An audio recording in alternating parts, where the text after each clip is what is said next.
चेंबूर का नया बाप साधु सेठ।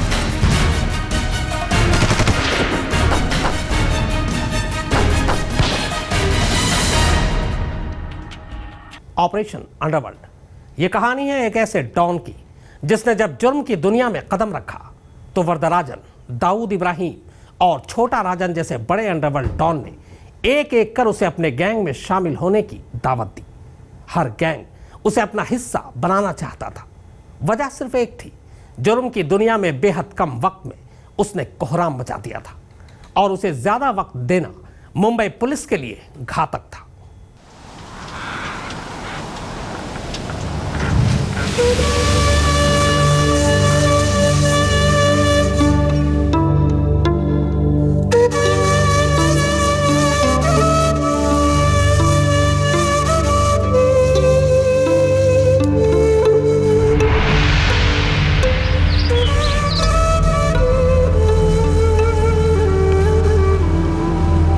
दो कटिंग देना। ओ बेटा छोटू, दो चाय दे इधर। देता है साहब।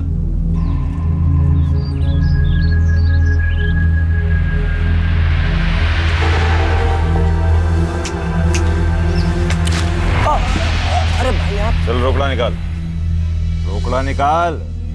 अरे भूल क्या करे तू? हाँ नहीं भाई, कैसा भूल सकता है मैं? निकाल।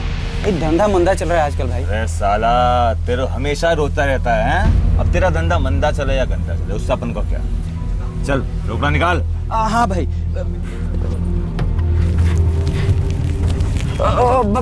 भाई लीजिए। क्या रे? बहुत शराना है तू, हैं? तेरे को हफ्ते का मतलब नहीं मालूम? अरे लगता है तेरे को सबक सिखाना ही पड़ेगा। हैं? क्या देता है? चल हफ्ता निकाल, चल हफ्ता निकाल। बात तो सुनो भाई, धंधा मंदा। काय को परेशान करते हैं अपने साहब को? काय को परेशान करते हैं अपने साहब को? चल भाई बात तो सुन लो भाई, धंधा मंदा चल रहा है। क्या धंधा? ए, वरना देख। ए, छोड़ दे अपन के साहब को। वरना क्या किया?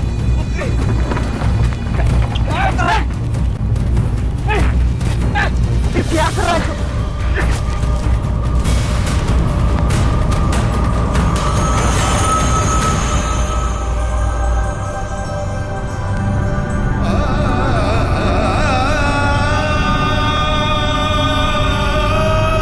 चेंबूर का नया बाप साधु सेठ।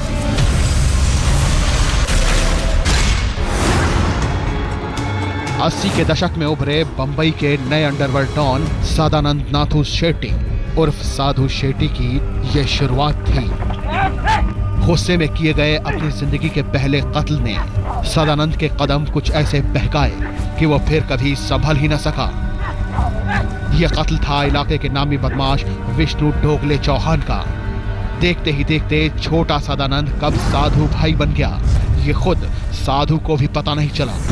और फिर साधु ने जुर्म की दुनिया में अपने पांव कुछ ऐसे जमाए कि वरदराजन, मुतलियार, दाऊद इब्राहिम और छोटा राजन जैसे बड़े अंडरवर्ल्ड डॉन ने एक एक कर उसे अपने गैंग में शामिल होने का न्योता दिया। लेकिन साधु के लिए जिंदगी हमेशा इतनी आसान नहीं थी और अब बारी थी साधु पर हमले की।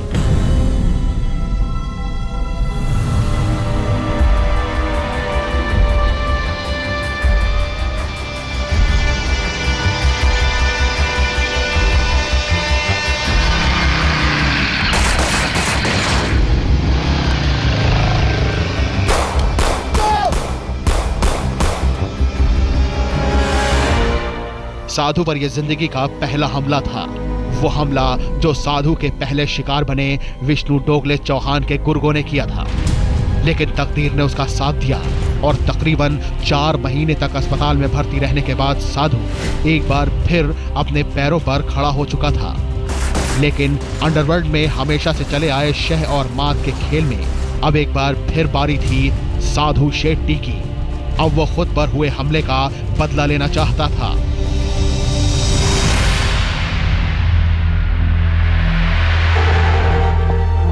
खाने का, खुजाने का, बत्ती बुझाने का और बिंदास हो जाने का। इलाके के भाई को अपुन का सलाम भाई। सलाम। क्या करने का भाई? गेम बचाने का।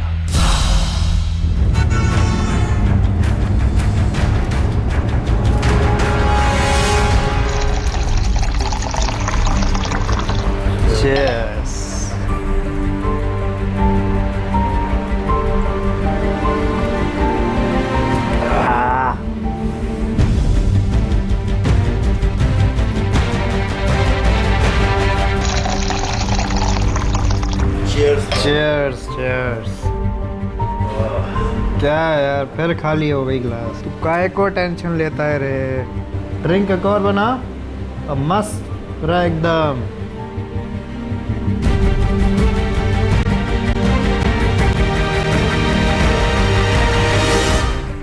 टेंशन नहीं लेने का, अपन के साथ रहेगा, मस्त रहेगा।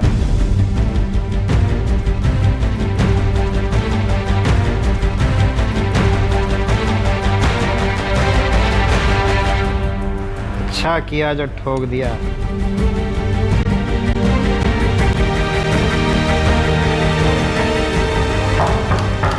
अरे कौन रेलर है इस टाइम? अरे कौन है बे? Room service. आजा रे आजा।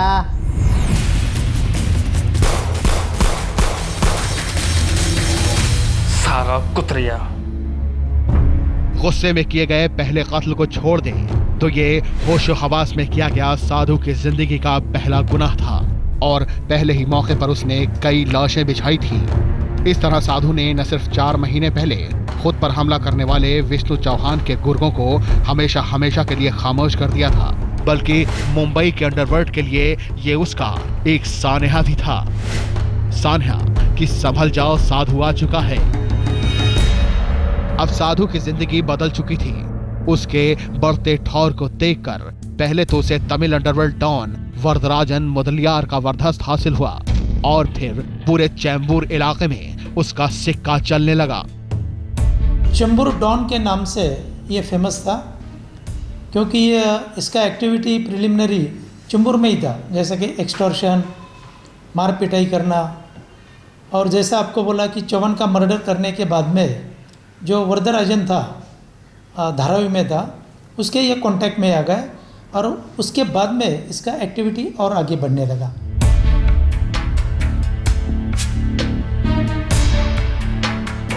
ये अंडरवर्ल्ड में बदलाव के दिन थे। अब तक मुदलियार अपना कामकाज समेटकर बंबई से तमिलनाडु का रुख कर चुका था और बड़े राजन के आशीर्वाद से साधु शेट्टी अवैध शराब के धंधे का नया किंग बनकर उभरा।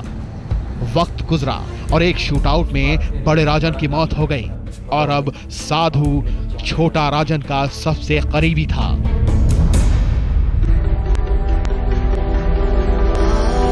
ये वो वक्त था जब मुंबई के अंडरवर्ल्ड पर अपनी बादशाहत कायम करने के लिए पठान गैंग और दाऊद के बीच जंग छिड़ी हुई थी और इस सिलसिले में दाऊद का सबसे ताजा शिकार बना था अमरीज़ादा नवाब खान।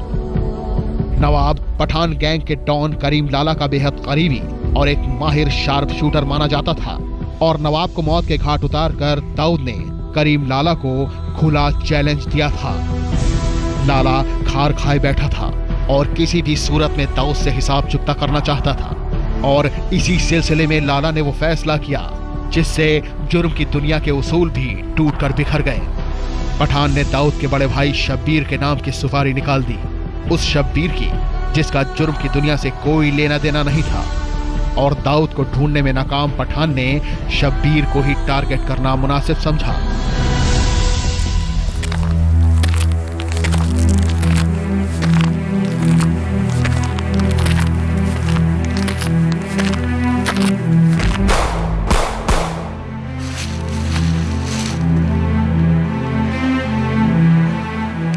शब्बीर की मौत के बाद अगले कई साल तक दोनों गैंग्स के बीच एक दूसरे से बदला लेने का सिलसिला चलता रहा और इस मौत के इस रेस में दोनों तरफ से बड़ा राजन, अब्दुल कुंजू जैसे कई छोटे बड़े लोग शामिल रहे।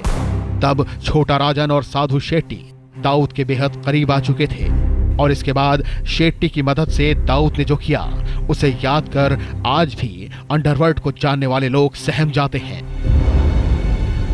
भाई इस बार आपके पास गोल्डन चांस है। क्या? दाऊद भाई सब कुछ भुलाकर एक नई शुरुआत करना चाहते हैं। उन्हें आप जैसे दिलेर और भरोसेमंद इंसान की ज़रूरत है। मेरी बात मानो भाई, एक बार दाऊद भाई से मिल लो। क्या बात कर रहा है? अगर ये बात गलत निकली तो? भाई ये बात और गलत, अगर ये बात गलत निकली ना तो आपका घोड़ा होगा और मेरी जान। देख, तू जानता है कि मैं इतनी जल्दी किसी पे एतबार नहीं करता। तू मेरा पुराना यार है तो जा तेरे लिए हाँ करता। चलो ठीक है भाई, लाइफ ना बदल जाए ना भाई। तो कहना।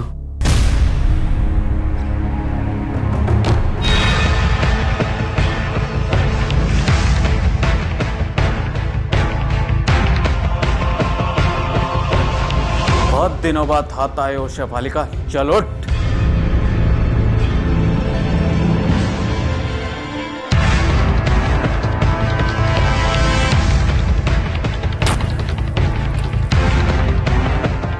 भाई बहुत बड़ी गलती हो गई। तुझ्या आईला कुत्रिया भाई बनेगा भाई। नहीं भाई नहीं, भाई माफ कर दो भाई। भाई गलती हो गई, माफ कर दो भाई। भाई गलती हो गई। भाई गलती हो गई भाई। भाई क्या करना है इसका? भाई माफ कर दो भाई, गलती हो गई भाई। भाई दोबारा नहीं होगा। भाई माफ कर दो भाई। भाई भाई हाथ जोड़ता हूँ आपके सामने। भाई भाई माफ कर दो भाई।